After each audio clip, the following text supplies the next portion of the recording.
Hey, what's going on, guys? This is going to be my out-of-box review here for the Super Robot Wars OG Original Generations Sladegelmir. Definitely not the type of kit that I would normally buy for myself, but this was given to me as a gift by a friend of mine probably a couple years ago now, and I'm finally getting around to building it and reviewing it here for you guys. So it's always interesting to try things that are different and weird and out of the box, out of the norm for yourself. But yeah, this was, I definitely felt the age of this kit. This kit is a little bit older in the Super Robot Wars line. I think the Super Robot Wars line is maybe one of Kotobukiya's older lines of kits that's still in production. And yeah, this one, you definitely feel the age of it, like seam lines and just parts, ill-fitting parts on the head especially. I can't get the parts on the head to fit together really snugly, and just overall very basic, very lacking in detail.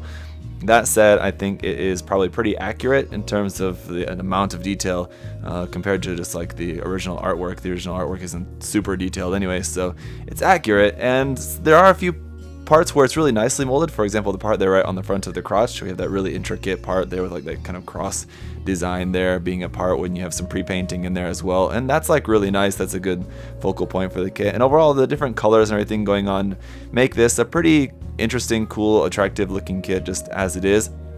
Even just totally unpainted, how you have that really nice color contrast with the white, the black, and then the bright red, blues, and then yellow. And then yellow is not like super bright. I think the colors, everything is pretty interesting. So again, if you're into this sort of type of thing, then it's a pretty interesting kit, but again, it's going to be one of those where it's going to take a little bit of work to make it really look its best. I would definitely recommend this probably for more experienced modelers who are planning to go ahead and work on some of the seam lines and then go ahead and paint everything as well. Like I said, colors straight out of the box are okay, but I think just the way that it just doesn't really look as good as it could when it's just all painted up. Alright, so what else do you get included with this kit? You get these couple little parts here. These are for swapping parts to make the drill booster knuckle, which we'll talk about in a moment. You have a couple option parts here for the hands. As you can see on the kit here, you've got some closed fists. You do also have this option of just open hands like this for the left and the right side.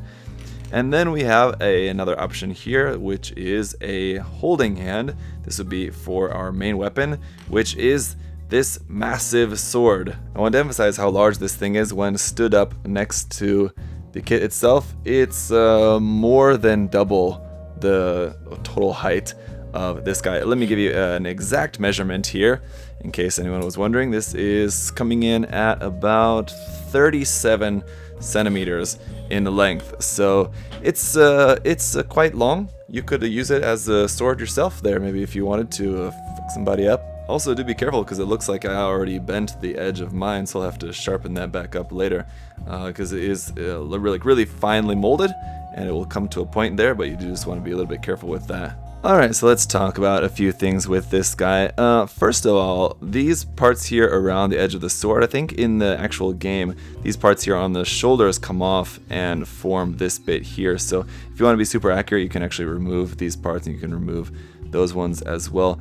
We just pop those off, and these off the side here. I guess then these would be the ones, actually these 6 would be the ones here that form this, but actually there's 4 there, 6, 4, anyway. You can easily remove these parts here from the shoulder, and almost a little bit too easy, as they do kind of come off accidentally sometimes. But again, the head here with that very tiny little face there, and the pre-printed green parts there for the eye. So actually the whole face is pre-printed there, pre-painted, the little white in the center and the eyes, that's pre-painted on there. Very cute. But yeah, this head, I'm having real trouble getting the parts stuck together. As you can see, that line down the center of there, the parts aren't completely stuck together. The ear bits on the side of the head were kind of tricky to get stuck on there. It's staying together for the moment, but I really wouldn't trust it for too long. So that was really annoying to try to get those parts together right off the bat, and that was just kind of a real downer. But the articulation of the head will be up to there, and then down to there. Very unique looking in terms of its design, of course. The shoulder, which also has a seam line on it, of course, will move forward and back. It's basically just on a ball joint, so you can just move that around. You can move this part up by itself a little bit like that. Ultimately, you can bring the arm up to about 90 degrees. That's going to be about it.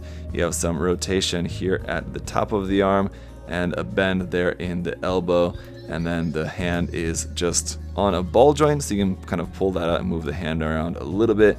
Again, not really a whole lot. In the stomach section there, you don't really have much articulation except for a little bit of twisting side to side. This front skirt bit, which I mentioned before, is really nicely molded and nicely pre-painted there. The black and blue in there is pre-painted. That can move forward and back a little bit, as well as this part here on the back as well can also move up and down a little bit and also fall off kind of easily.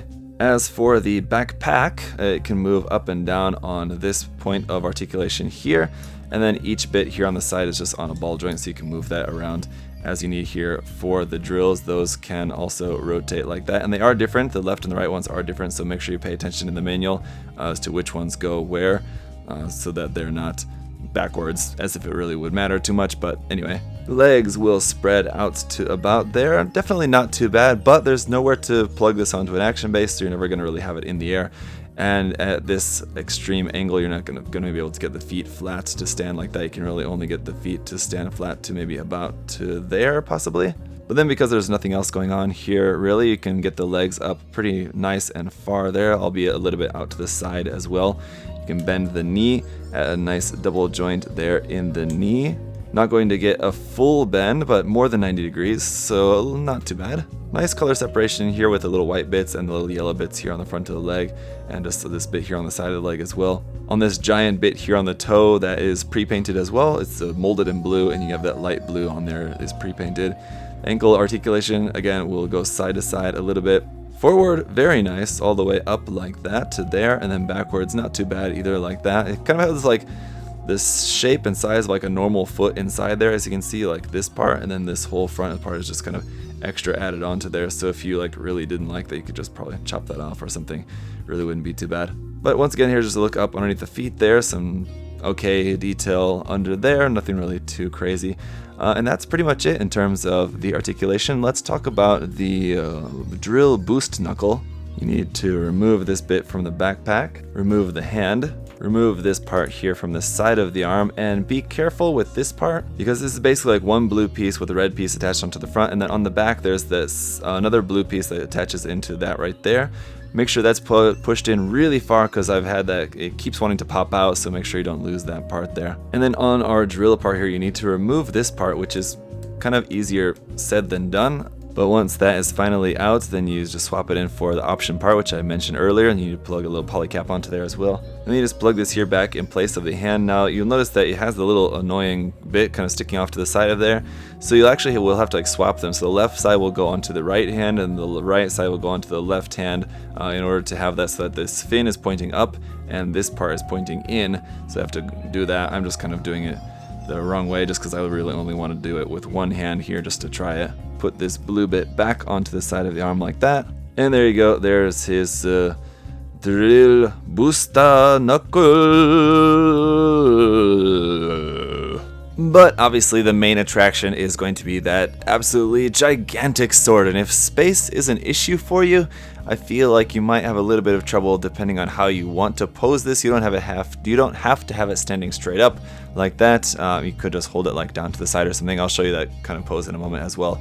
But yeah, this might not work too well if you don't have a very high shelf to put this on. So yeah, it holds the sword pretty well. It looks fine. It looks very cool. I mean, just in terms of it being a very interesting looking weird robot with this gigantic sword. Again, if it's the kind of thing that you're into, it's cool looking, yeah, for sure.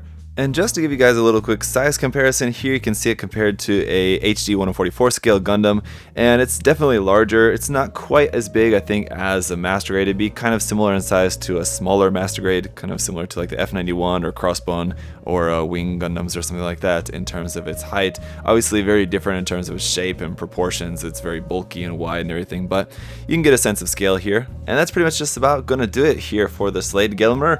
Not really a whole lot much else that it can do or does. It's pretty simple. It's pretty, again, it feels pretty old in terms of its design and everything. It doesn't really have a whole lot of gimmicks or anything. It has a couple little cool gimmicks, things that it can do. The articulation is fine. It's not really all that great, but just considering the overall bulk and design of everything just kind of as it is, and its main weapon being this gigantic sword, I don't think you're going to be getting too super dynamic in terms of this kid doing any acrobatics or anything like that. And again, you can't really put it up on an action base as it is. You'd have to modify it in order to do that anyway.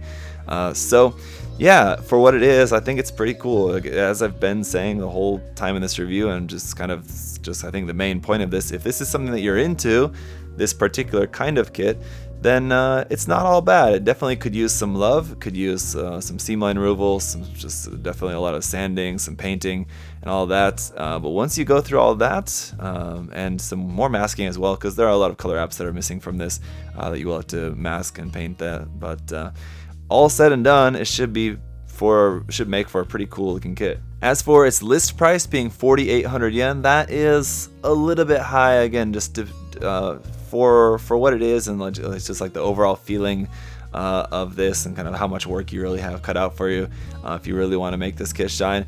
4,800 yen, a little bit high, but again, it's the kind of thing that if you know what you're getting yourself into and you're looking forward to that, and you're just really looking forward to this kit, then I think that price is not too terrible. I mean, just because of how unique it is, if this is something that you really like, then you're going to have to pay a little bit more for it. But hey, you got a really cool kit of this giant robot that you really like. So there you go. Be happy with it. So that is it for the review, guys. Hopefully that was helpful or informative for any of you who are maybe interested in this kind of thing.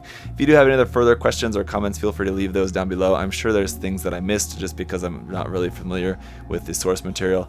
But let me know in the comment section. And as always, guys, thank you so much for watching. I'll see you next time. Bye-bye. Thanks for watching.